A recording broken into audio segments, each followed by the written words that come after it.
અમારો પ્રોગ્રામ હતો હરિદ્વાર. બહુ સાંભળજો, આ પછી વચ્ચે ચૂકી જાઓ તો તમને આનું નાનું ખરાબ લાગશે. હા, હરિદ્વારમાં અમારો પ્રોગ્રામ હતો. સૌજી કાકાને એને રાખેલો પ્રોગ્રામ, આપણે સુરતવાળા હરિકૃષ્ણ એક્સપોર્ટ. એટલે મેં કહી દીધેલું કે હું હરિદ્વાર આવું છું, જે હોટલમાં ઉતરું સાંભળજો, ઘડીક હમાઈને આવશે. છેલ્લે ખબર પડી છે કે આ વાત શું છે. સપના મોડા ન જોતા એ વાત કરું. એટલે પ્રોગ્રામ તો એ ફાઇનલ છે, પણ ટૂંકમાં એવું કહી દીધેલું કે ત્યાં કોઈને જાણ ન કરતા ન કરો, હોટલમાં હખે કોઈ હુવા નહીં દે. અને એમાં તમને કહો અમે ગયા ને હોટલમાં ઉતર્યા ને રામદેવ બાબાને ખબર પડી ગઈ કે માયાભાઈ આવ્યા. એ સીધા હોટલે આવ્યા, મને ન્યા લઈ ગયા. રાતે અહીંયા જમ્યા. અમારે 2 દી અગાઉ હું આવી ગયેલું, ત્યાં અમે રાતે સરસ મજાનું એનું આયુર્વેદિક જમ્યા. સવારમાં વહેલા જાગ્યા, 4 વાગે યોગા કર્યા, 1 કલાક યોગા કર્યું, 5 વાગે વોકિંગ કર્યું, 6 વાગે સ્વિંગ કર્યું.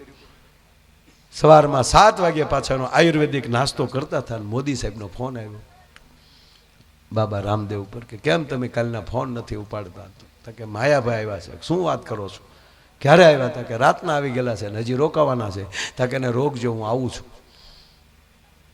એ દેહરાદૂન હજી એરપોર્ટે ઉતર્યા ત્યાં મારે જગાઈ ગયું.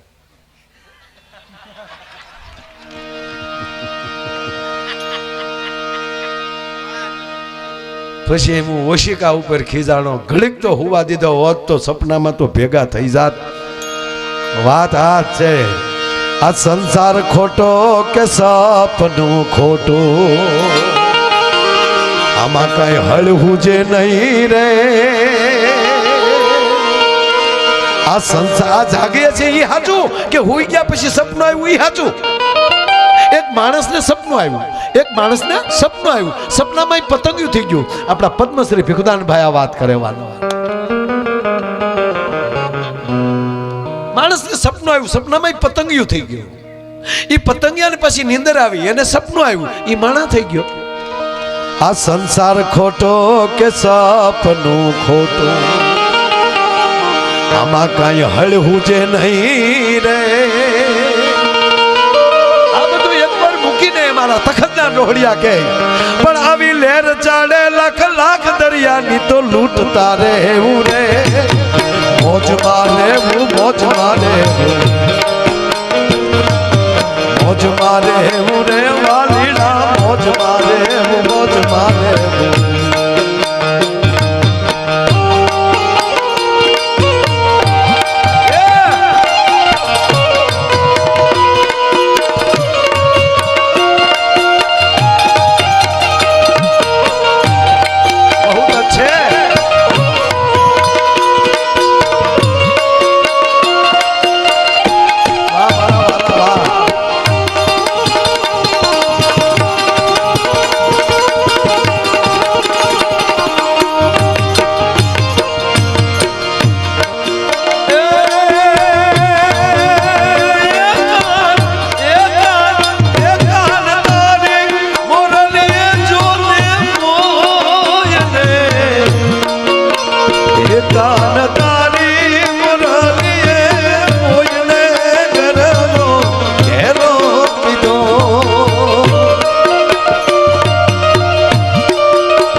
આની હા જ ચીઠી આવે છે.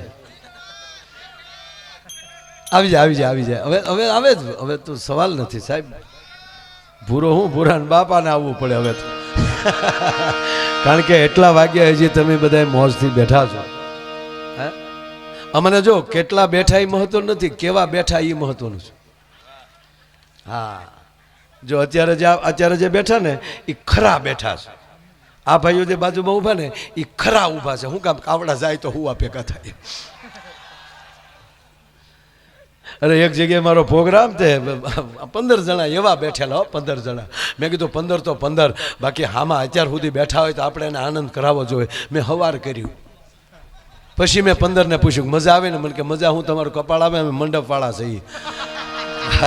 હા તો તમે ઊભા થાવ તો અમારા ગાડલા હકેલીને હુવાઈ જાય અમે. ત્યારે ખબર પડી કે હા લે આ તો બધું એમાં ગયું. હાવો એટલે કાંઈ બધે મોજ આવે એવું ન હોય.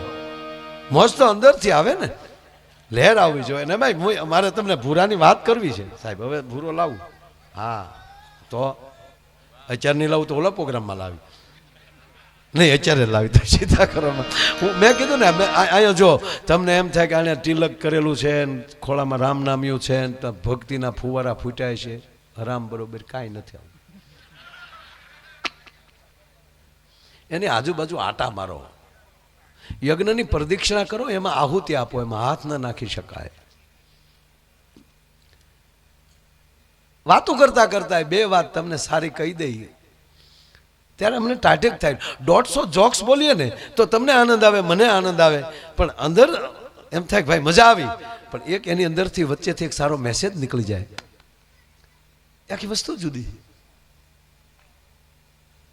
અને આ મેં તમને શું કીધું ભાઈ, આ બધું આપણે જે કાંઈ કરીએ છીએ એ 90% સમાજને સારું લગાડવા કરતા હોય. આપણું ઘરે સારું કરીએ ને તો એમ શું થાય, આપણે ઘરે કોઈક આવે તો એમ લાગે ને કે મકાન સારું છે. આ દેખાડવા મરી ગયા આપણે. 90% કપડાય તો જોજો આમ હાડી પહેરતા હશે તો એમ અરીસામાં આપણે અરે આપણે ત્યાં ઓછા પટિયા ન પાડતા. આપણે કઈ હકના નથી. આપણે હું તમારી ભેગો છો. આપણે હરખ પુદુડા બહુ હકીકત. જો બહેનોમાં ભાઈઓમાં ફરક કેટલો. આપણે છે ને આપણે સેવાભાવી બહુ છે. પુરુષ છે ને બહુ સેવાભાવી. આ તો હવે ભગવાનની ફેર થઈ. નહીં ત્યારે પહેલાં અમે કલાકારો બસમાં જ જાતા. પ્રોગ્રામ પૂરો થાય ને પછી આયોજકને પૂછ્યું વહેલી બસ ક્યારે નીકળો? કે આ ગામમાં ન નીકળતી, રોડે જ આવવું જ હોય. સાહેબ વાજાન પેટીઓ લઈ લઈને ત્યાં રોડે બેઠા હોય. હમણાં બેઠા